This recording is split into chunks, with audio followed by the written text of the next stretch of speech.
There are moments in life when everything feels perfect. The summer sun warming your skin, the smell of grilled burgers filling the air, your family laughing around the picnic table. That July afternoon, I sat surrounded by the people who knew me best, the people I trusted most. My mom was bringing out her famous potato salad. My dad was manning the grill.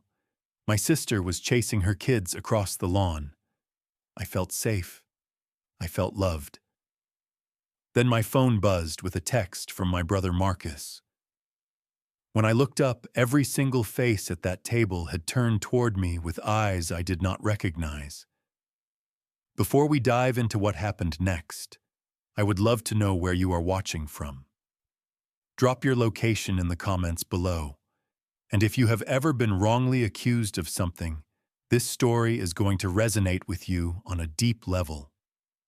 Hit that like button and subscribe, because you will not want to miss how this unfolds. Trust me, what comes next will shake you to your core. 2 days after that barbecue, my phone rang at 7:30 in the morning. It was Marcus. My younger brother, 28 years old, the guy who used to follow me around like a shadow when we were kids. His voice sounded strange, tight, like he was forcing words through a narrow tunnel.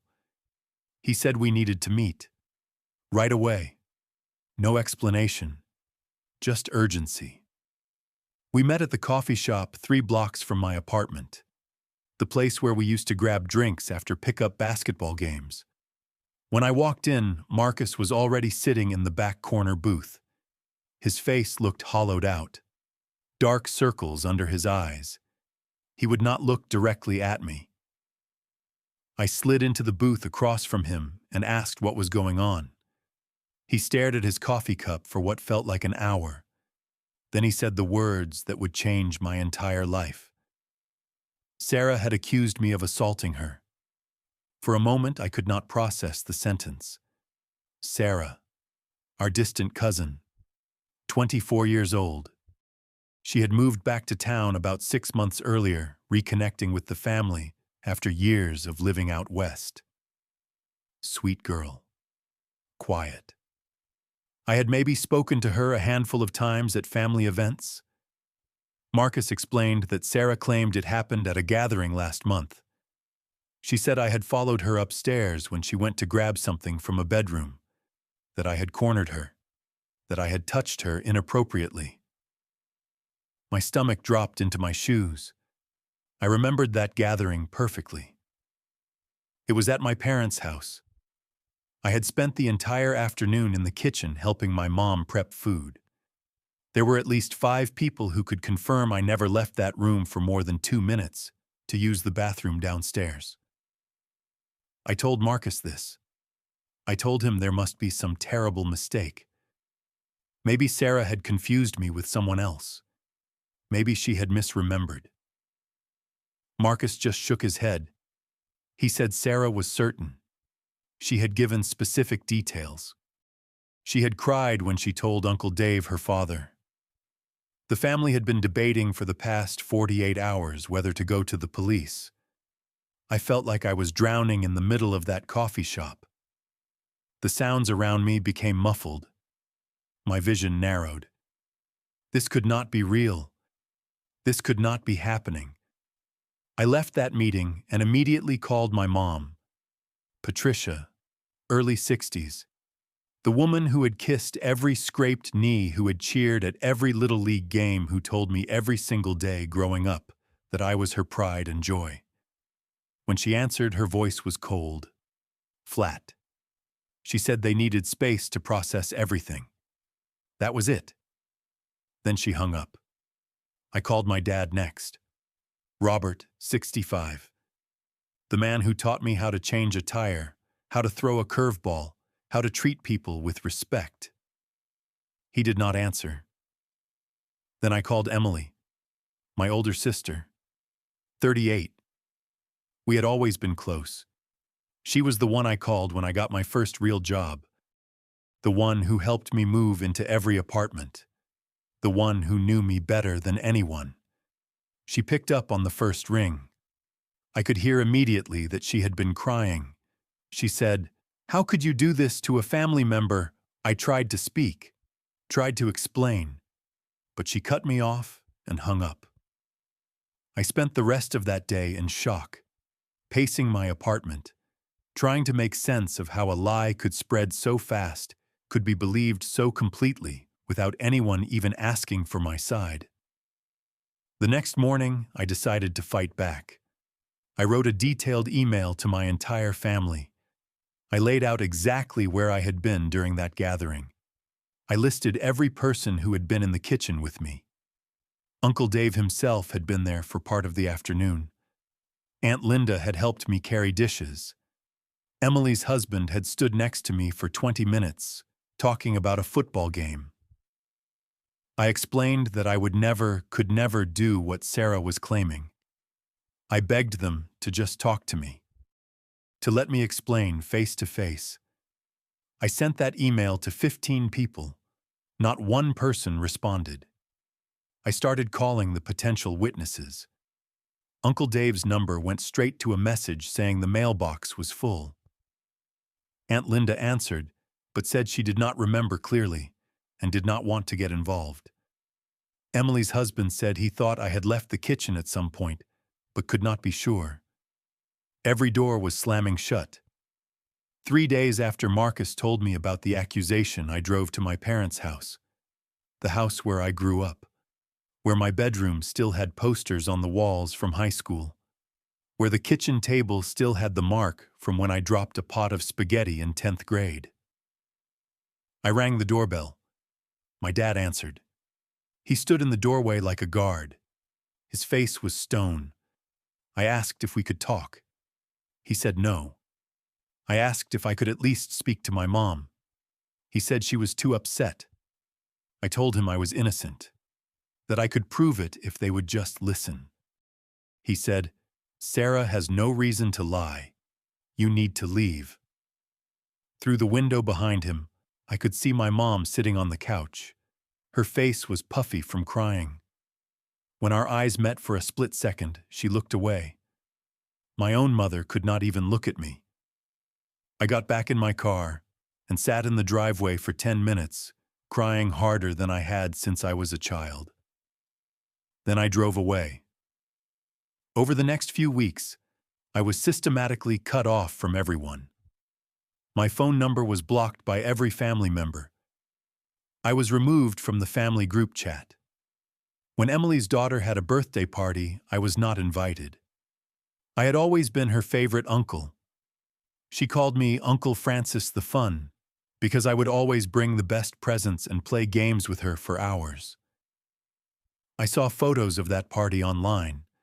Someone had forgotten to unfriend me on social media. The whole family was there. Balloons, cake, smiling faces, like I had never existed. At work, things started changing too. Emily worked for the same company, just in a different building. Word spread. My coworkers began treating me differently. Conversations would stop when I walked into the break room. No one asked me to join them for lunch anymore. My boss, a woman in her mid-50s who had always been friendly, suddenly would not meet with me alone. She would leave her office door open or bring someone else into meetings. I could feel the weight of suspicion following me everywhere. That first Thanksgiving was the hardest day of my life up to that point. Every previous year, I had gone to my parents' house. The whole family would be there. We would eat too much, watch football, play board games late into the night. That year, I sat alone in my apartment. I ordered a pizza. I turned on the television but could not focus on anything. I could hear the family next door laughing and talking through the thin walls. I realized I had lost everything that mattered. Christmas was worse. I woke up to silence. No texts wishing me a happy holiday. No calls. No gifts. I drove past my parents' house that evening and saw all the cars parked outside, the windows glowing warm with light. I knew they were all in there, opening presents, drinking hot cider, being a family, without me. I contacted a lawyer in January. I explained the situation. He listened carefully, took notes, then delivered the hard truth.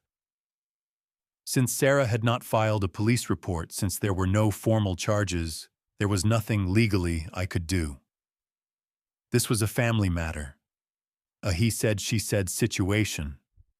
I could not force people to believe me. He said, without formal charges, this is a family matter. You cannot force them to believe you. I walked out of his office feeling more hopeless than ever. In March, my relationship with Jessica fell apart. We had been dating for about a year. She was sweet, understanding. She told me over and over that she believed me. But the pressure became too much for her. Her friends started asking questions. Her family had met my family at a few events and heard rumors. One night she sat me down and said, "I believe you, but I cannot deal with this drama." She was gone by the end of the week. So now I had lost my family, my girlfriend, and my social life. Work was the only thing I had left, and even that felt poisoned. I started seeing a therapist in April, Dr. Helen. She was in her 50s, patient, kind. She helped me process the trauma of being falsely accused and abandoned. She taught me coping strategies, helped me understand that I could not control what other people believed, only how I responded. But therapy could not fill the hole where my family used to be. My birthday that year came and went without a single message. Not even from Marcus, who had at least tried to stay neutral at first, before eventually siding with the rest of the family. The second year was slightly easier, only because I had learned to accept the new reality. I moved to a different apartment across town. I needed a fresh start, a place without memories attached to every corner. I kept going to therapy. I focused on my job. I tried to build a new life. But there were still moments that crushed me. Like when I would drive past my parents' neighborhood and see the lights on in their house. Or when I would see on social media that there was another family gathering I was not part of. One afternoon, during that second year, I was at the grocery store buying milk and cereal. I turned the corner into the produce section and nearly ran into Marcus. We both froze. He looked at me for a long moment. I thought maybe, just maybe, he would say something. Apologize. Ask how I was doing. Instead, he turned and walked away. That hurt worse than anything else. Marcus had been my best friend growing up. We had shared a room until I went to college. We had each other's backs through everything. And now he could not even say hello in a grocery store. By the third year, I had built a sort of life for myself. It was not the life I wanted, but it was something. I had a routine. I went to work. I came home. I watched television. I went to bed. On weekends, I would go hiking alone in the state park. The silence of the woods was better than the silence of my apartment. I stopped checking social media. It hurt too much to see what I was missing. I stopped driving past my parents' house. I stopped hoping that someone would reach out. I accepted that this was my life now. Alone. Labeled. Guilty without trial. Then, in March of that third year, everything changed. My phone rang at 9 in the evening.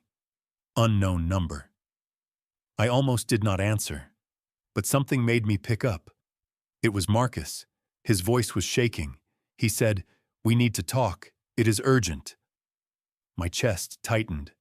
The last time he had said those words, my world had ended. I did not know if I could survive another bomb being dropped. I said, "Why should I trust you?" He started crying. Actually crying. He said, "Please, Francis. I know the truth now. I am so sorry. Please." We agreed to meet at Riverside Park the next morning. I barely slept that night. My mind ran through 1,000 possibilities. Was this a trap? Was the family going to confront me? Was Sarah pressing charges? After all this time, I got to the park at 8. Marcus was already there, sitting on a bench facing the water. When he saw me, he stood up. His face was pale. His eyes were red and swollen. Before I could say anything, he walked over and wrapped his arms around me. He held on like he was drowning, and I was a life raft. He said, "I am so sorry. I am so sorry." We sat down on the bench. Marcus could barely get the words out between sobs. He told me that 2 weeks earlier he had stopped by Sarah's apartment to borrow some tools. She had just gone through a bad breakup and had been drinking.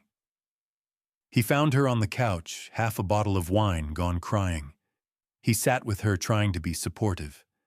She started talking about guilt, about feeling terrible. Marcus assumed she was talking about the breakup, but then she said something that made his blood freeze. She said, "I lied, Marcus. I lied about everything. Francis never touched me." Marcus said he sat there in shock, unable to move. He asked her to repeat it.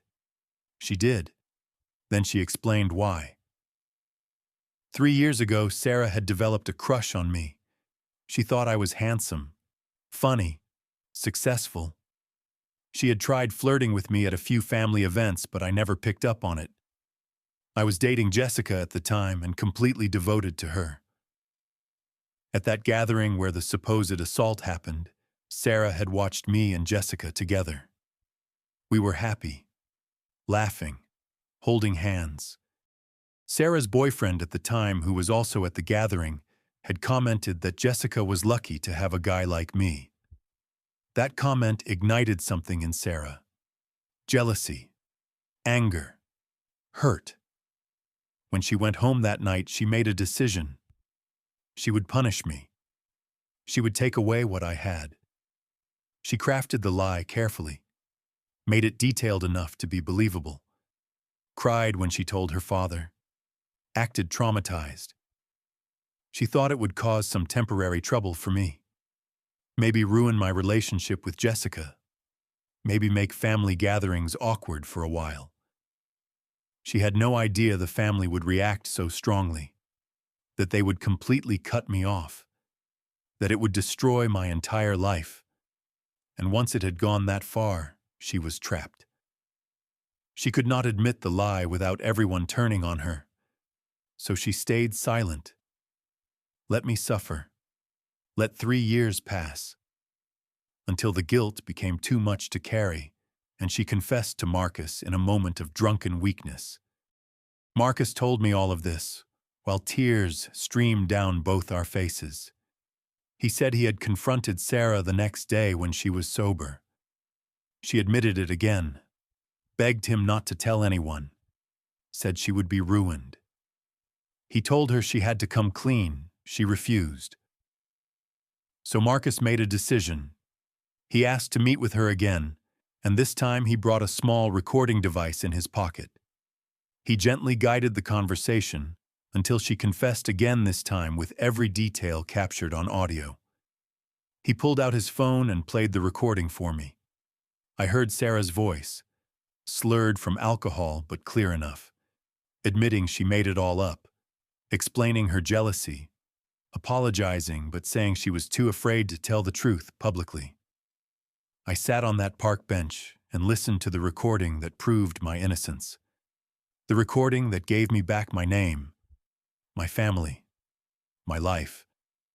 And I felt nothing, just numbness. 3 years of pain does not disappear in an instant, even with proof. Marcus said he had already contacted our parents, that he was calling a family meeting for that evening, that everyone needed to hear this. That night, I walked into my parents' house for the first time in 3 years. Every member of the family was there, sitting in the living room, confused about why they had been summoned. When I walked in, the room went silent. My mother gasped. My father stood up from his chair. Marcus walked to the center of the room. He said there was something everyone needed to hear. Then he pressed play on his phone. Sarah's voice filled the room. Her confession, every word of it. I watched the faces around me transform, shock, horror, disbelief. My mother collapsed onto the couch, her hands covering her mouth. My father stood frozen. Emily dropped to her knees. When the recording ended, the silence was deafening. Then my father walked over to me. This man who had blocked me out, who had told me to leave, who had believed I was capable of something monstrous. He pulled me into his arms and said, "I am so sorry," over and over until his voice broke. My mother was next. She sobbed into my chest, said she had failed me as a mother, that she should have listened, that she would never forgive herself. Emily crawled across the floor and wrapped her arms around my legs. She could not even form words, just kept shaking her head and crying. One by one, every person in that room apologized. Uncle Dave, Aunt Linda, cousins I had not spoken to in 3 years. They all said they were sorry, that they should have given me a chance, that they should have investigated before believing. Sarah was called to the house. When she arrived and saw everyone gathered, she knew. Marcus played the recording again in front of her. She broke down, admitted everything to everyone's faces, begged for forgiveness. I looked at her and felt something unexpected. Not rage, not even hatred, just sadness. This young woman had made a stupid, cruel decision, and it had spiraled beyond her control.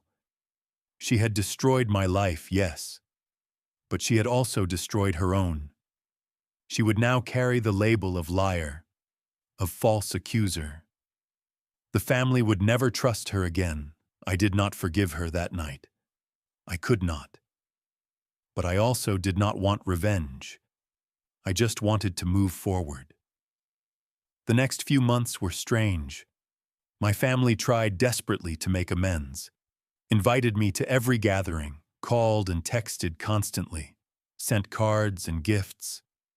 But 3 years of abandonment cannot be erased with apologies and pot roast dinners. I went to therapy with different family members, individual sessions and group sessions. Slowly, painfully, we began to rebuild trust. It was not easy. There were setbacks, arguments, moments where I wanted to walk away again. But I also realized something important. Holding on to anger was only hurting me. These people had failed me, yes, but they were still my family. And family, even broken family, was worth fighting for. My relationship with Marcus became stronger than ever.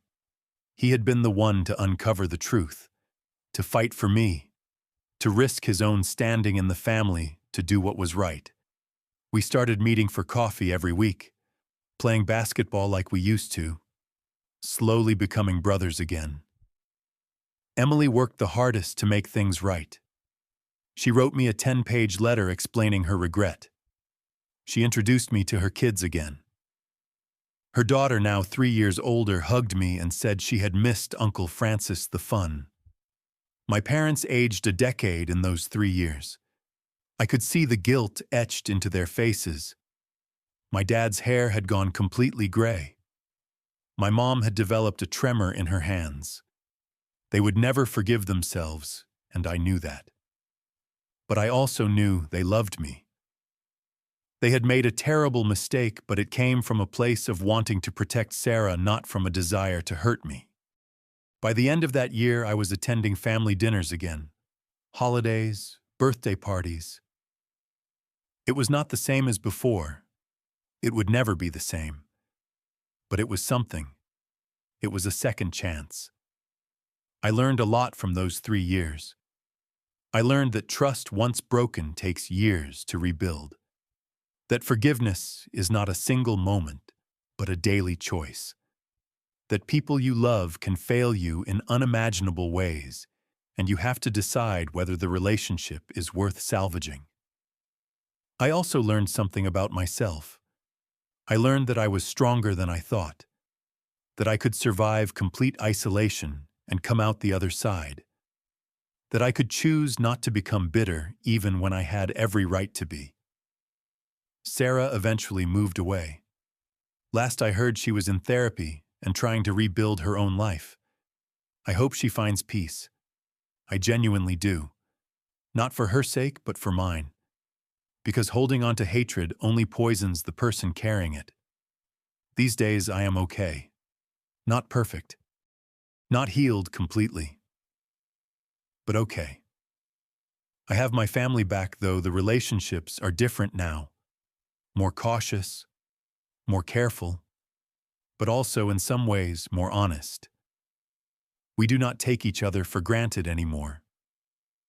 If you are watching this, and you have ever been falsely accused of something, I want you to know that I see you. I understand your pain. And I want you to know that the truth has a way of surfacing even when it takes years. Hold on to that hope. Hold on to your integrity. Do not let the lies change who you are at your core. And if you are someone who has ever believed an accusation without hearing both sides, please, I beg you, listen first. Ask questions. Investigate. Do not let your love for one person blind you to the possibility that you might be destroying an innocent person's life. Because once you cut someone off, once you label them, it is almost impossible to undo that damage even when the truth comes out. The human cost of false accusations is staggering, and the human cost of blind belief is just as devastating. So before you believe, before you judge, before you cut someone out of your life forever, please just listen. Really listen. Because sometimes the person everyone believes is lying is actually the one telling the truth. Have you or someone you know ever been falsely accused of something? How did you handle it? Drop your thoughts in the comments. I would love to hear your stories and perspectives. And if this story resonated with you, please hit that like button and subscribe to this channel. Share this video with someone who needs to hear it. You never know whose life might be changed by hearing they are not alone in their struggle. Thank you so much for listening to my story. I hope it brought you some comfort, some perspective, or at least the reminder that truth eventually finds its way to the light. Take care of yourselves, and remember to always listen before you judge.